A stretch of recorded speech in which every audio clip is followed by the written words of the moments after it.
राजाचा, मुंबईच्या राजाचा. 10 9 8 7 6 5 4 3 2 1.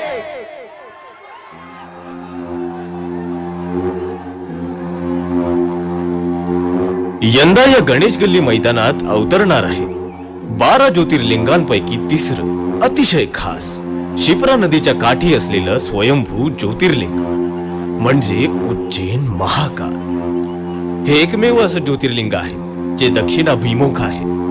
महाकालला उज्जैनचा राजा म्हणतात कारण चंद्रसेन नावाचा एक राजा होऊन गेला. तो शिवाचा खूप मोठा भक्त होता.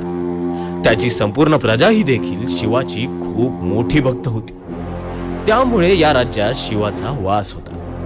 एकदा चंद्रसेन राजाच्या राज्याशेजारी असलेल्या रिपुदन नावाच्या राजाने चंद्रसेनच्या राज्यावर आक्रमण केले. याच दरम्यान दूषण नावाच्या राजाने देखील या राज्यात धुमाकूळ घालायला सुरुवात केली. राक्षसाच्या उन्मादाने कंटाळलेल्या शिवभक्तांनी त्यावेळी शिवाकडे वाचवण्याचे आवाहन केले. त्यानुसार आपल्या प्रिय भक्तांना वाचवण्यासाठी, त्या राक्षसाचा वध करण्यासाठी शिव अवतरले आणि त्यावेळी त्यांनी महाकालाचे रूप धारण करून त्यांनी त्या राक्षसाचा वध केला आणि जनतेला त्याच्या जाचातून मुक्त केले. त्यानंतर उज्जैन महाकाल या मंदिराचा विस्तार राजा विक्रमादित्याने त्याच्या कारकिर्दीत केला.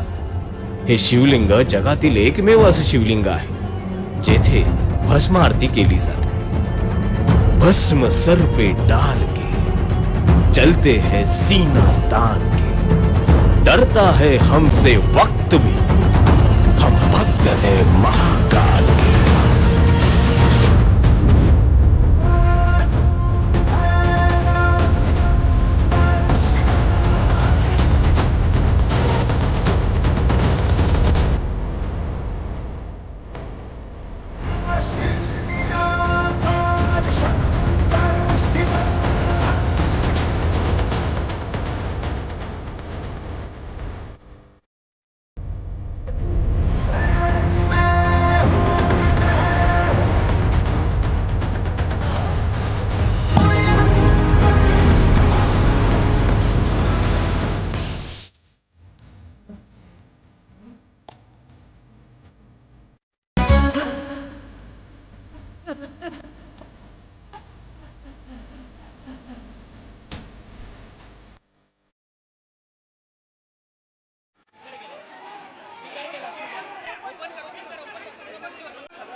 हॅलो हॅलो, कृपया नम्रतेची विनंती, घाई करू नका. चेंगरा चेंगरीचा प्रसंग या ठिकाणी उद्भवू शकतो. कृपया जे पाठीमागे आहेत त्यांना विनंती, सगळ्यांना फोटो काढायला वेळ मिळेल, थांबा जरा. सगळ्यांना फोटो काढायला वेळ मिळेल, 5 मिनिटाचा अवधी द्या, फक्त 5 मिनिटं. धक्काबुक्की करू नका, कृपया सहकार्य करा. रॅम्पच्या पाठीमागे जे भाविक उभे आहेत त्या सगळ्यांना फोटो काढायला मिळेल, कृपया धक्काबुक्की करू नका.